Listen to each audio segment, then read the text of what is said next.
before you got into politics, you had a lot to do with working with the homeless and dealing with those kinds of issues. Give us a little, brief fill of that kind of experience. Absolutely.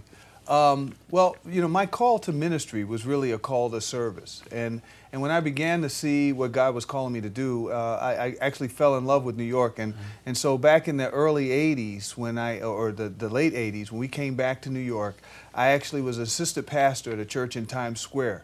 We had a soup kitchen, a clothing center, and so we did a lot of ministry in the shelters and the homeless shelters and so forth. And so that was really a part of my life and a defining part of my life, because it gave me a chance to go from being in the ivory tower, where I was at Liberty University as a dean, an assistant dean, to now really having hands-on experience in serving the suffering and the dying. And I dealt with a lot of, see, back then, people were still very skeptical of AIDS and the AIDS, epidemic. And so they couldn't find ministers to do funerals for people who were dying from AIDS. And so I was doing a funeral every week for someone who died of AIDS and could not find a minister to do a funeral. So that was my introduction to ministry in New York. Now you're going to a realm in which a lot of people, might wish funerals for people in the state of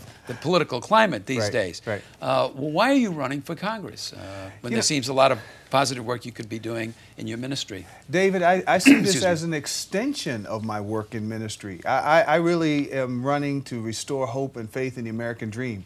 I believe that people have been denied access to the political process, and as Americans, we are not given the opportunities simply because corrupt or lifelong politicians have this sense of entitlement to positions or seats, and they really are elected to serve the public interest, and they're no longer doing that.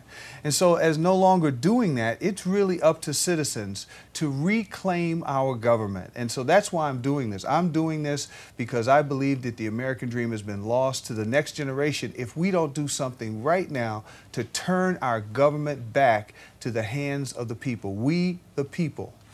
And that's why I'm running. I'm running to bring jobs to my community. I'm running to bring better schools and better options and opportunities to my community. We're running to give citizens a real say in government and get government off our back. I mean, go ahead. Okay. You mentioned two key words here. I mean, several, but I want to focus on two of them. Corruption and incumbents who are been there a long time. Absolutely. Would those two words, in your view, apply to the incumbent in the 15th District, namely Charlie Rangel?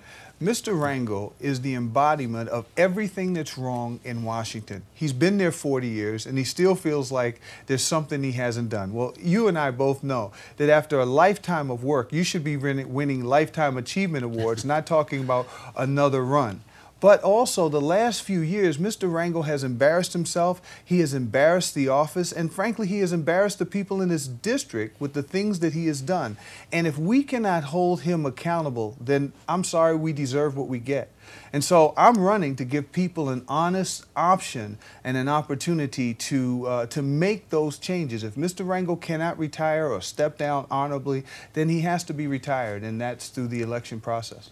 Now, you're familiar with the district, I hope. Very much so. Okay. Now, do you feel that that seat somehow is, quote, a black seat? No, that seat is an American seat, and there are, it belongs to the people in that district. And incidentally, that district, the composition, the ethnic composition of that district is about 50% Hispanic. I know that. Now you know that. Many other viewers probably didn't know that. Didn't know that. But I know that very well. In fact, my church is in that district, and my church is about 50% Latino. Okay. And so that church is Lamb? No, it's the New Horizon Church. We actually meet on meet at the Alhambra Ballroom on Sunday mornings. But it's and so I understand that district. I understand the needs in that district. It's about 50% Hispanic, 30% African American, 20% white. And of that 20% white, most of those are Jewish.